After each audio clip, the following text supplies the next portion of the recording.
दरिद्रदुःखहारिणी सदा विभूतिकारिणी वियोगशोकहारिणी भजामि विन्ध्यवासिनी। लसत्सुलोललोचनं लतासनं वरप्रदं कपालशूलधारिणी भजामि विन्ध्यवासिनी।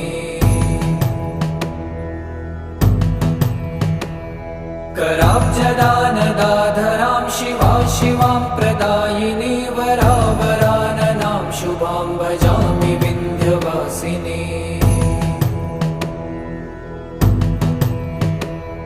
कपीन्द्रजामिनी प्रदां त्रिधा स्वरूपधारिणी जले थले निवासिनी भजामि विन्ध्यवासिनी।